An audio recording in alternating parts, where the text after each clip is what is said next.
Hello friends. आज हम इस वीडियो में BPSC TRE question bank series का सेट 39 देखेंगे, जिसमें बीपीएससी टीआरई में पूछे गए महत्वपूर्ण प्रश्नों को डिस्कस करेंगे। इससे पहले ऑलरेडी हमने 38 सेट करा रखा है। इन सभी वीडियो का लिंक डिस्क्रिप्शन में दिया हुआ है या फिर आप प्लेलिस्ट में जाके देख सकते हैं। अगर इन सभी का पीडीएफ फाइल चाहिए तो हमारा टेलीग्राम चैनल ज्वाइन कर सकते हैं। टेलीग्राम चैनल का लिंक डिस्क्रिप्शन में दिया हुआ है। ठीक, तो चलिए फिर शुरू करते हैं और देखते हैं आज का पहला सवाल। आज का पहला सवाल है, अज्ञात शवों के डीएनए का डेटाबेस रखने वाला भारत का प्रथम राज्य है। कौन सा राज्य है? हिमाचल प्रदेश, गोवा, मध्य प्रदेश, एक से अधिक या फिर उपरोक्त में से कोई नहीं। सही आंसर है हिमाचल प्रदेश। याद रखिएगा, अज्ञात शवों के डीएनए का डेटाबेस रखने वाला भारत का प्रथम राज्य हिमाचल प्रदेश है और इसे 2022 में शुरू किया गया था। ठीक, चलिए अगला सवाल देखते हैं। देखिए, अगला सवाल पूछा गया है, मध्याह्न भोजन योजना का नया नाम है। क्या नाम है? पीएम पोषण योजना, पीएम मध्याह्न पोषण योजना, नेशनल पोषण योजना, एक से अधिक या फिर उपरोक्त में से कोई नहीं। और जिस एग्जाम में पूछा गया है यहाँ पे नीचे मेंशन किया गया है। ध्यान दीजिएगा कि हर सवाल के नीचे मेंशन किया गया है कि वो किस एग्जाम में सवाल पूछा गया था। ठीक, तो इसका सही आंसर है, आसान सा सवाल है, पीएम पोषण योजना इसका सही आंसर है। मध्याह्न भोजन योजना का नया नाम क्या है? पीएम पोषण योजना। ठीक है, याद होगा मध्याह्न भोजन योजना ये 1950 में लाई गई थी, है ना। और इसे पीएम पोषण योजना के रूप में कब परिवर्तित किया गया है? 2021 में किया गया था। ठीक है, तो ये भी डेटा को याद रखिएगा, ध्यान दीजिएगा यहाँ पे।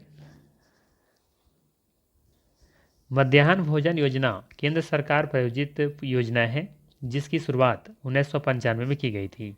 वर्ष 2021 में इस योजना का नाम परिवर्तित कर प्रधानमंत्री पोषण शक्ति योजना, पीएम पोषण योजना से शॉर्ट में कहते हैं, कर दिया गया है। इस योजना का मुख्य उद्देश्य भुखमरी और कुपोषण को समाप्त करना व प्राथमिक विद्यालयों में नामांकन और छात्रों की उपस्थिति में वृद्धि करना है।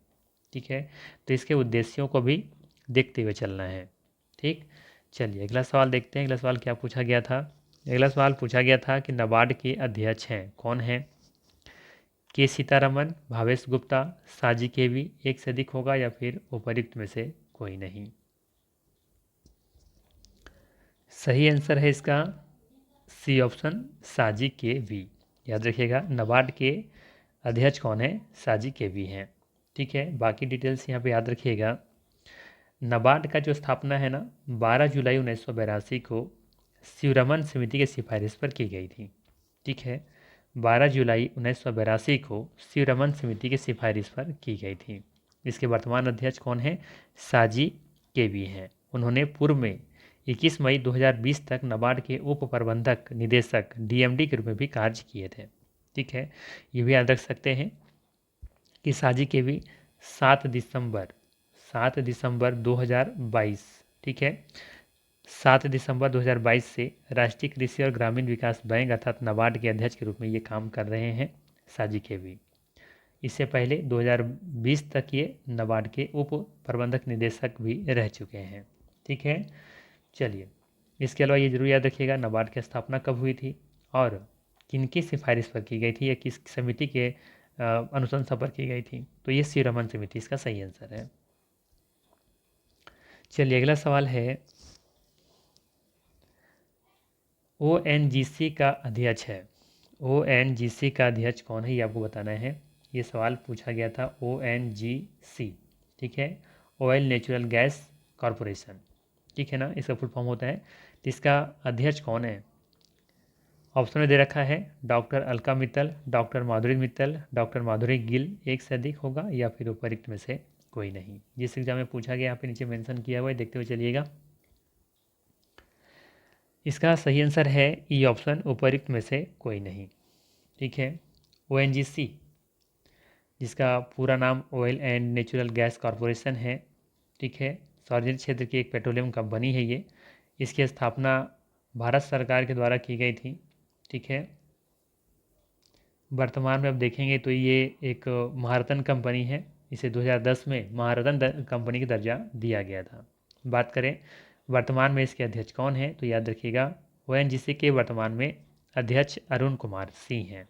ठीक है, कौन है, AK सिंह या फिर अरुण कुमार सिंह हैं। ठीक है ना, चलिए बाकी डिटेल्स यहाँ लिखी गई हैं, इसे आप लोग पढ़ते हुए चलिएगा। देखिए 1997 में भारत सरकार द्वारा नवरत्न कंपनी दर्जा दिया गया था। बाद देखेंगे 2010 में से महारत्न कंपनी का दर्जा दिया गया था। चलिए अगला सवाल देखते हैं क्या पूछा गया था। समग्र रक्षा स्टॉक का मुख्यालय भारत में कहाँ स्थित है। सवाल है समग्र रक्षा स्टाफ का मुख्यालय भारत में कहाँ स्थित है। नई दिल्ली, बेंगलुरु, चेन्नई, एक से अधिक होगा या फिर उपरोक्त में से कोई नहीं। सभी को पता होगा समग्र रक्षा स्टॉक का मुख्यालय नई दिल्ली में स्थित है। ठीक है, इसकी स्थापना कब हुई थी, 2001 में हुई थी। ठीक है ना, तो इसका सही आंसर क्या होगा यहाँ पे, ऑप्शन नंबर ए हो जाएगा, नई दिल्ली।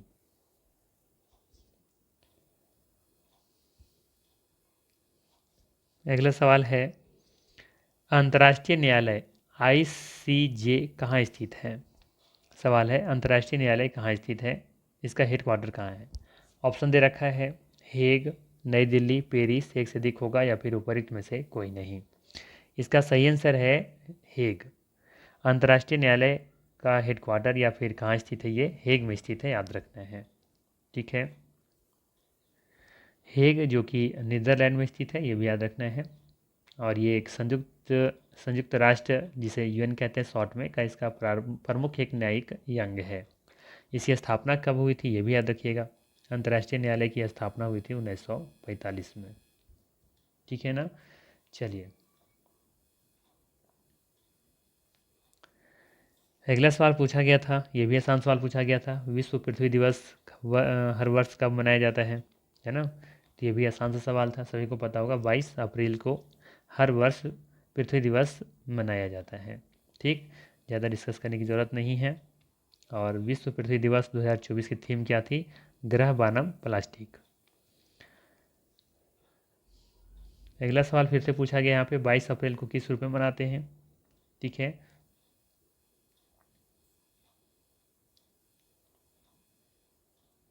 यहाँ पे देखिएगा तो ये BPSC Tier 2.0 ये 18 तारीख को एग्जाम में पूछा गया था। और ये भी BPSC Tier 2.0 ही पूछा गया था, लेकिन ये 8/12 को पूछा गया था। ठीक है, नहीं क्वेश्चन रिपीट हुआ था। तो यहाँ पे इसका अच्छा ये 22 अप्रैल को किस रूप में मनाते थे, ये विश्व पृथ्वी दिवस मनाते हैं, सिर्फ क्वेश्चन घुमा दिया गया था, है ना। 22 अप्रैल को किस रूप में मनाते हैं, तो विश्व पृथ्वी दिवस के रूप में मनाते हैं। ठीक है, तो क्वेश्चन को सिर्फ घुमा दिया गया था। चलिए अगला सवाल देखते हैं।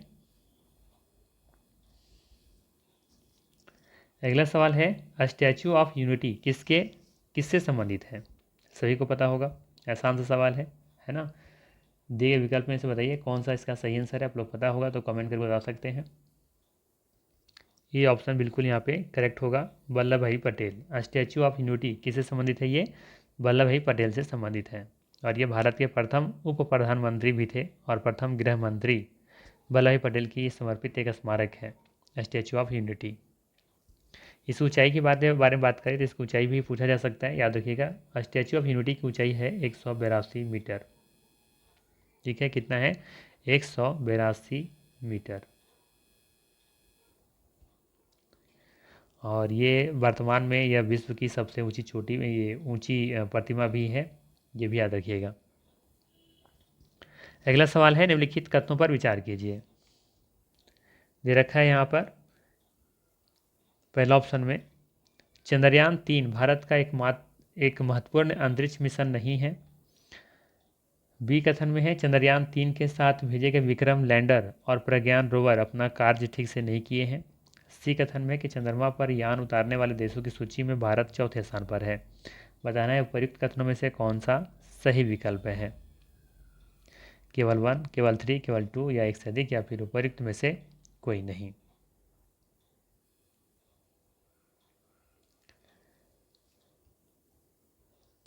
तो चलिए बात करते हैं पहला ऑप्शन के बारे में। दे रखा है यहाँ पे चंद्रयान 3 भारत का एक महत्वपूर्ण अंतरिक्ष मिशन नहीं है, कथन गलत है। हम लोग सभी जानते हैं कि चंद्रयान 3 भारत का एक महत्वपूर्ण अंतरिक्ष मिशन है, कथन गलत है। सेकेंड कथन दे रखा है चंद्रयान 3 के साथ भेजे गए विक्रम लैंडर और प्रज्ञान रोवर अपना कार्य ठीक से नहीं किए हैं, ये भी कथन गलत है। ठीक है। सी कथन कह रहा है कि चंद्रमा पर यान उतारने वाले देशों की सूची में भारत चौथे स्थान पर है, ये भी कथन सही है। यहाँ पर चंद्रमा पर यान उतारने वाले देशों की सूची में भारत चौथे स्थान पर है। लेकिन अगर हम बात करें कि चंद्रमा के दक्षिणी ध्रुव पर यान उतारने वालों में से भारत विश्व का पहला देश है। ठीक है, लेकिन चंद्रमा पर यान उतारने वाले देशों की सूची में भारत चौथे स्थान पर है। लेकिन अगर आपसे पूछा जाए कि चंद्रमा के दक्षिणी ध्रुव पर यान उतारने वाला पहला देश कौन सा है, तो भारत है। ठीक है, तो ये इस अकॉर्डिंग तीसरा ऑप्शन बिल्कुल यहाँ पे सही है। ठीक है, तो यहाँ पे सही आंसर क्या हो जाएगा, ऑप्शन नंबर हो जाएगा बी ऑप्शन। ठीक है, केवल 3 सही है, बाकी डिटेल्स देखिए यहाँ पे दिया हुआ है। चंद्रयान 3 भारतीय अंतरिक्ष मिशन, फिर से देखिएगा, चंद्रयान 3 भारतीय अंतरिक्ष अनुसंधान संगठन इसरो का एक मिशन है जो 14 जुलाई 2023 को श्रीहरिकोटा के सतीश धवन अंतरिक्ष केंद्र से प्रक्षेपित किया गया था। चंद्रयान 3 5 अगस्त को चंद्रमा की कक्षा में प्रवेश किया। चंद्रयान 3 का विक्रम लैंडर 23 अगस्त 2023 को चंद्रमा के दक्षिणी ध्रुव पर सफलतापूर्वक उतारा। चंद्रमा के दक्षिणी ध्रुव पर यान उतारने वाले भारत विश्व का पहला देश है, जबकि चंद्रमा पर यान उतारने वाले देशों की सूची में भारत चौथे स्थान पर है। ठीक है, चलिए अगला सवाल लेते हैं। अगला सवाल जो पूछा गया था, चंद्रयान 3 चंद्रमा के किस भाग पे उतारा गया है। जैसा कि अभी हमने बताया कि ये दक्षिणी ध्रुव पर उतारा गया था और ये दक्षिणी ध्रुव पर यान उतारने वाला भारत विश्व का पहला देश है। ठीक है, तो बी ऑप्शन यहाँ पे बिल्कुल क्या होगा, सही होगा। चलिए अगला सवाल है, चंद्रयान 3 कहाँ से प्रक्षेपित किया गया था। पारादीप, श्रीहरिकोटा, चुम्बा, एक्सरिक या फिर उपरोक्त में से कोई नहीं। जैसा कि अभी हमने बताया कि ये श्रीहरिकोटा है ना, श्रीहरिकोटा से इसे प्रक्षेपित किया गया था, जैसा कि यहाँ पे बताया हमने। यहाँ पे देख सकते हैं ये श्रीहरिकोटा के सतीश धवन अंतरिक्ष केंद्र से इसे प्रक्षेपित किया गया था, है ना। तो ये सवाल इसी से संबंधित था। चलिए अगला सवाल देखते हैं। अगला सवाल पूछा गया था, संयुक्त राष्ट्र मुख्यालय में स्थापित महात्मा गांधी की प्रतिमा का निर्माण किसने किया था। बताना है, संयुक्त राष्ट्र मुख्यालय में स्थापित महात्मा गांधी की प्रतिमा का निर्माण किसने किया था। राम सितरेज, राम सुतार, राम पॉल, एक से अधिक या फिर उपरोक्त में से कोई नहीं। तो याद रखना है, राम सुतार इसका बिल्कुल सही है। दिसंबर 2022 में राष्ट्रपिता महात्मा गांधी की प्रतिमा संयुक्त राष्ट्र मुख्यालय में स्थापित की गई थी। इस प्रतिमा का अनावरण भारतीय विदेश मंत्री डॉक्टर एस जयशंकर और संयुक्त राष्ट्र महासचिव एंटोनियो गुटरेस के द्वारा की गई थी। ठीक है, तो यहाँ पे सही आंसर क्या हो जाएगा, विकल्प नंबर बी, राम सुतार, याद रखिएगा। अगला सवाल है जो पूछा गया था, मानव, ये भी आसान सा सवाल पूछा गया था। मानव अधिकार दिवस प्रतिवर्ष कब मनाया जाता है ना। कई बार हम बता चुके हैं आप लोगों को अपने वीडियो में, ये मानव अधिकार दिवस प्रतिवर्ष 10 दिसंबर को मनाया जाता है। ठीक है, तो यहाँ पे सही आंसर क्या होगा, बी ऑप्शन सही दिख रहा है। चलिए आगे देखते हैं।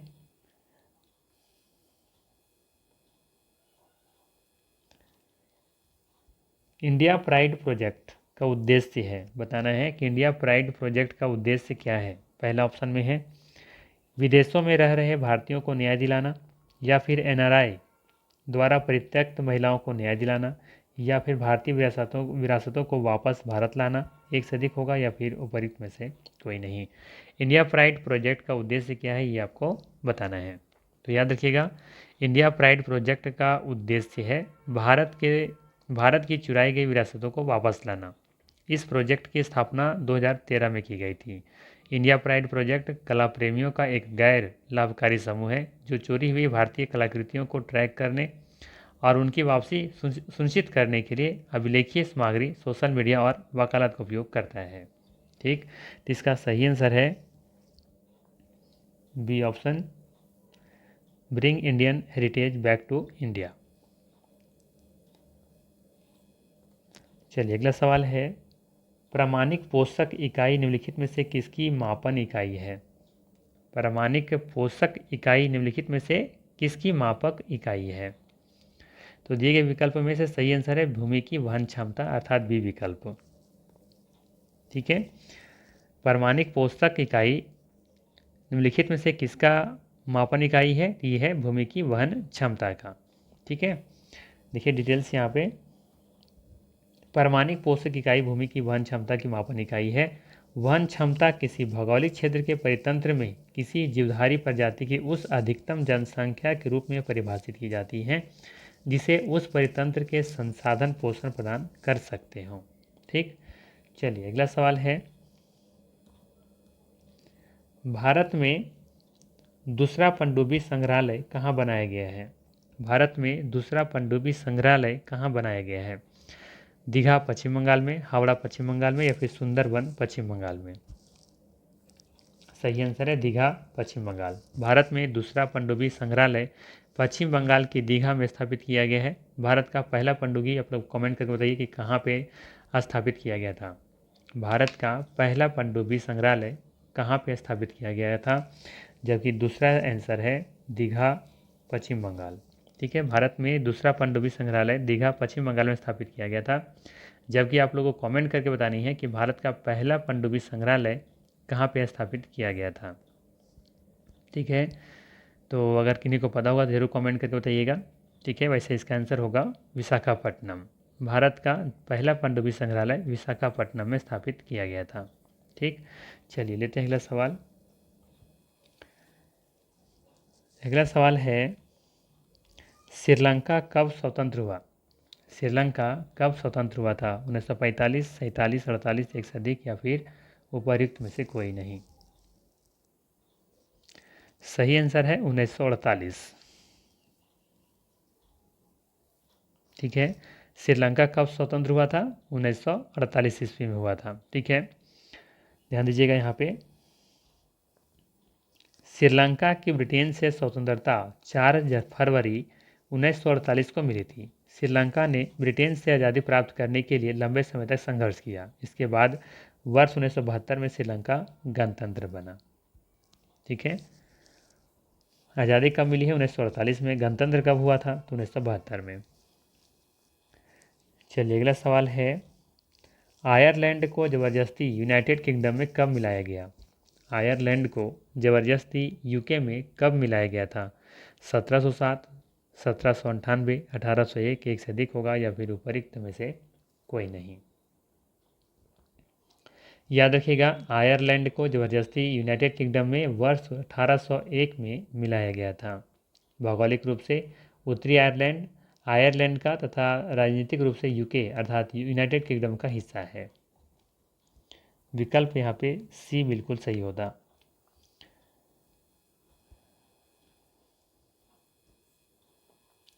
चलिए अगला सवाल है, इनमें से कौन दी सोशल कॉन्ट्रैक्ट पुस्तक के लेखक हैं? बताना है इनमें से कौन दी सोशल कॉन्ट्रैक्ट पुस्तक के लेखक हैं? Thomas Hobbes, John Locke, Jean Jacques Rousseau, एक से अधिक, या फिर उपरोक्त में से कोई नहीं? सही आंसर है जीन जैक्स रूसो। ठीक है, जीन जैक्स रूसो जो कि फ्रांस के थे, इन्होंने दी सोशल कॉन्ट्रैक्ट नामक पुस्तक लिखी थी। ठीक है, यह पुस्तक 1762 में लिखी गई थी। सही आंसर है इसका सी विकल्प। ठीक है, याद रखिएगा, जीन जैक्स रूसो कहाँ के थे? फ्रांस के थे। ठीक है, इन्हीं के द्वारा वो किताब लिखी गई थी दी सोशल कॉन्ट्रैक्ट। ठीक है, कब लिखी गई थी? 1762 में लिखी गई थी। ये भी याद रख सकते हैं, यहाँ पे इनका जन्म हुआ था जेनेवा में 1712 में। चलिए अगला सवाल है,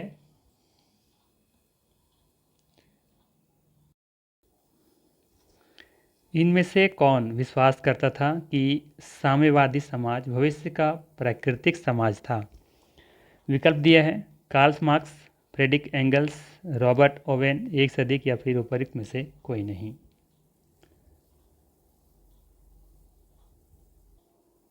सही आंसर है कार्ल मार्क्स। कार्ल मार्क्स विश्वास करता था कि साम्यवादी समाज भविष्य का प्राकृतिक समाज था। कार्ल मार्क्स हेगेल के विचारों से प्रभावित था। इसने होली फैमिली नामक पुस्तक प्रकाशित करवाई, जिसमें उन्होंने सर्वहारा वर्ग और सैद्धांतिक विचारधारा पर सर्वाधिक प्रकाश डाला था। ठीक है, मार्क्स ने अपने साम्यवादी घोषणा पत्र में पूंजीवादी को समाप्त करने का संकल्प भी लिया था। तो ये विकल्प यहाँ पे बिल्कुल सही है, याद रखिएगा। साम्यवादी समाज भविष्य का प्राकृतिक समाज था, ऐसा कौन विश्वास करता था? Karl Marx. चलिए अगला सवाल है, निम्नलिखित में से कौन सा भारत में कठोर जाति व्यवस्था के लोप होने के मुख्य कारण के रूप में जाना जा सकता है? दिए गए विकल्प में से बताना है सही आंसर क्या होगा। दिए गए विकल्पों में से सही आंसर होगा डी विकल्प। उपर्युक्त में से एक से अधिक कथन यहाँ पे सही दिख रहा है। ठीक है, यहाँ पे आप देखेंगे तो पहला विकल्प भी सही है। संविधान तथा इसकी आधारभूत संरचना जिस तरीके से बनाई गई है ना, तो कठोर जाति व्यवस्था के लोप होने का मुख्य कारण माना जा सकता है। सामाजिक सुधार जिस तरीके से हो रहा है, आर्थिक विकास हो रहा है, तो ये भी जाति व्यवस्था लोप होने का कारण हो सकता है। ठीक है, साक्षरता और शिक्षा विकास, ये सभी देखेंगे कि कठोर जाति व्यवस्था जो है हमारे समाज में, उसे लोप किया जाने का एक प्रमुख कारण माना जा सकता है। ठीक है, तो डी विकल्प यहाँ पे बिल्कुल ही सही है। चलिए अगला सवाल लेते हैं। अगला सवाल है, अमेजन बेसिन में एक बड़े मकान को क्या नाम दिया गया है जिसकी छत की तिरछी खड़ी ढाल होती है? मैनियोक, मलोका, कसावा, एक से अधिक, या फिर उपर्युक्त में से कोई नहीं। सही आंसर है मलोका। याद रखिएगा, अमेजन बेसिन में एक बड़े मकान को मलोका कहा जाता है। इसकी छत तिरछी खड़ी ढाल की होती है। अमेजन बेसिन एक विशाल उष्णकटिबंधीय वर्षावन है जो उत्तरी दक्षिण अमेरिका में अमेजन नदी और इसकी सहायक नदियों के जल निकासी बेसिन में मौजूद है। बी विकल्प यहाँ पे सही है। लेते हैं अगला सवाल। देखिए अगला सवाल क्या पूछा गया था, निम्नलिखित में से कौन सा कथन सही है? बताना है निम्नलिखित में से कौन सा कथन सही है। पहला दे रखा है, 2011 की जनगणना के अनुसार सिक्किम की जनसंख्या 6 लाख है। ठीक है, बी विकल्प में है, क्षेत्रफल की दृष्टि से उत्तर प्रदेश भारत का सबसे बड़ा राज्य है। भारत का क्षेत्रफल विश्व के क्षेत्रफल का 2.6% है, एक से अधिक सही है, फिर उपर्युक्त में से कोई नहीं। तो बात करें यहाँ पे पहला कथन के बारे में, दे रखा है 2011 के जनगणना के अनुसार सिक्किम की जनसंख्या 6 लाख है, जो कि बिल्कुल कथन सही है। जनगणना 2011 के अनुसार सिक्किम की जनसंख्या लगभग आप देखेंगे तो 6.10% है। ठीक है, तो इस अकॉर्डिंग आप यहाँ पे सही मान सकते हैं इसे। बी विकल्प बिल्कुल गलत दिख रहा है कि क्षेत्रफल की दृष्टि से उत्तर प्रदेश भारत का सबसे बड़ा राज्य है। क्षेत्रफल की दृष्टि से सबसे बड़ा राज्य राजस्थान है, ना कि उत्तर प्रदेश। उत्तर प्रदेश जनसंख्या की दृष्टि से सबसे बड़ा राज्य है। ठीक है, सी विकल्प में दे रखा है भारत का क्षेत्रफल विश्व के क्षेत्रफल का 2.6% है, ये भी कथन गलत है। हम सभी जानते हैं कि विश्व के कुल क्षेत्रफल का लगभग 2.4% है, ना कि 2.6%, ये भी कथन गलत है। सही आंसर हो जाएगा ए ऑप्शन। ठीक है, याद रखिएगा। भारत का कुल क्षेत्रफल कितना है? 32,87,263 वर्ग किलोमीटर, जो कि विश्व के कुल क्षेत्रफल का लगभग 2.4% आता है। क्षेत्रफल की दृष्टि से भारत से बड़े राज्य देश कौन कौन से हैं? तो पहले नंबर पर रूस है, दूसरे नंबर पर कनाडा है, तीसरे नंबर पर चीन, चौथे पर अमेरिका, फिर ब्राज़ील, फिर ऑस्ट्रेलिया, फिर 7वें नंबर पर भारत आता है। ठीक, चलिए लेते हैं अगला सवाल। अगला सवाल है, निम्नलिखित में से कौन सा देश नाटो का सदस्य है? बताना है निम्नलिखित में से कौन सा देश नाटो का सदस्य है? बेल्जियम, कनाडा, डेनमार्क, एक से अधिक, या फिर उपर्युक्त में से कोई नहीं।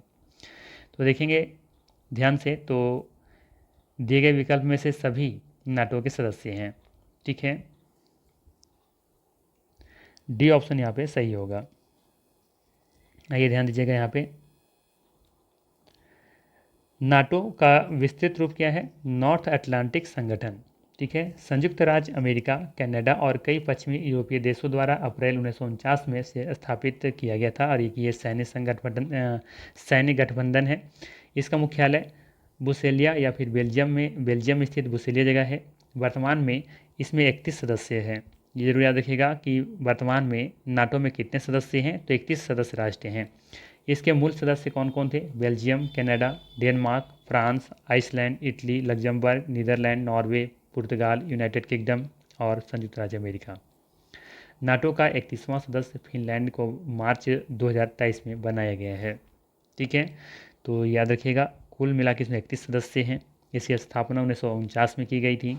ठीक है। और नाटो का फुल फॉर्म क्या है ये भी जरूर याद रखिएगा। चलिए अगला सवाल है, मेघ गर्जन, मेघ गर्जन के समय निम्नलिखित में से क्या सुरक्षित है। मेघ गर्जन जब होता है ना तो उस समय क्या सुरक्षित होता है।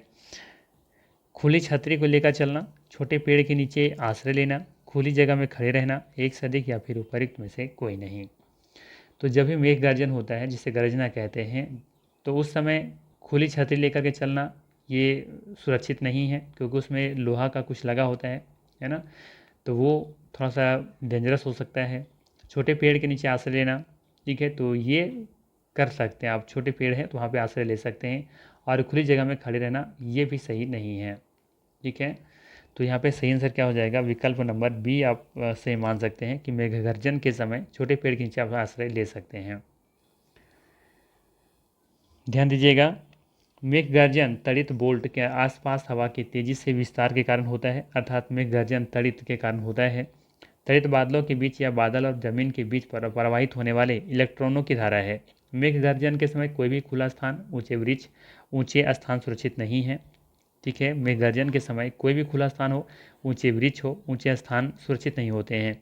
तड़ित झंझा के समय छाता लेकर चलना किसी भी दृष्टि से सुरक्षित नहीं है, क्योंकि तड़ित धातु से बनी वस्तुओं पर आघात कर सकती हैं। यदि आप बाहर हैं तो छोटे वृक्ष के आश्रय लेना अपेक्षाकृत सुरक्षित माना जाता है, ठीक है। तो यहाँ पे सही आंसर है आपका बी विकल्प। चलिए अगला सवाल देखते हैं, अगला सवाल क्या पूछा गया है। किसने कहा अपनी राष्ट्रीय पहचान की उपेक्षा भारत की समस्याओं का मूलभूत कारण है। विकल्प में है दीनदयाल उपाध्याय, केशव बलिराम हेडगेवार, माधव सदाशिव गोलवाकर, एक से अधिक या फिर उपयुक्त में से कोई नहीं। इसका सही आंसर है ए ऑप्शन, दीनदयाल उपाध्याय। याद रखिएगा, दीनदयाल उपाध्याय ने कहा था कि अपनी राष्ट्रीय पहचान की उपेक्षा भारत की समस्याओं का मूलभूत कारण है, ठीक है। ये विकल्प यहाँ पे सही है। चलिए अगला सवाल है, निम्नलिखित में से कौन सा रूसी क्रांति तथा यूएसएसआर के प्रभाव के तहत निर्मित हुआ था। बताना है कि निम्नलिखित में से कौन सा रूसी क्रांति तथा यूएसएसआर के प्रभाव के तहत निर्मित हुआ था। दिए गए विकल्प में से बताना है सही आंसर क्या होगा। सही आंसर है इसका डी विकल्प, अर्थात उपयुक्त में से एक से अधिक सही है, ठीक है। ध्यान दीजिएगा, यहाँ पे रूसी क्रांति तथा यूएसएसआर के प्रभाव से साम्यवाद का यूरोप, पूर्वी व दक्षिणी एशिया तक का प्रसार बढ़ा। इसी के फलस्वरूप ब्रिटेन के साम्यवादी दल का गठन हुआ था। साथ ही मॉस्को में 1919 में द कॉमिंटर्न व पूर्व के लोगों का 1920 में सम्मेलन होना इसी का परिणाम भी था, ठीक है। तो यहाँ पे देखेंगे कि पूर्व के लोगों का सम्मेलन होना, या फिर ग्रेट ब्रिटेन का साम्यवादी दल का बनाना, या फिर द कॉमिंटर्न का आना, ये सभी क्या है, ये सभी रूसी क्रांति और यूएसएसआर के प्रभाव के तहत ही निर्माण हुआ था, ठीक। तो ये थे महत्वपूर्ण, इसमें 29 प्रश्न, 28 प्रश्न थे। तो ये अगर वीडियो अच्छा लगा हो तो लाइक ज़रूर कीजिएगा, चैनल पर नए हैं तो सब्सक्राइब कीजिएगा। इसके बाद हम लोग अब मैथ और रीजनिंग के सवालों को सॉल्व करने की कोशिश करेंगे और देखेंगे किस तरह के सवाल पूछे गए थे और किस तरह के सवाल पूछे जाने की संभावनाएं हैं। तो हम लोग डिटेल्स से विथ कॉन्सेप्ट के साथ हम लोग को पढ़ने वाले हैं, ठीक है। तो अगर चैनल पर नए तो सब्सक्राइब कर लीजिएगा और इन सभी का PDF फाइल पाने के लिए हमारा टेलीग्राम चैनल ज्वाइन कर सकते हैं। टेलीग्राम चैनल का लिंक डिस्क्रिप्शन में दिया हुआ है, वहाँ आपको free of cost PDF file उपलब्ध करवाया जा रहा है, ठीक। तो चलिए फिर मिलते हैं इसी तरह के नेक्स्ट वीडियो में। Thanks for watching.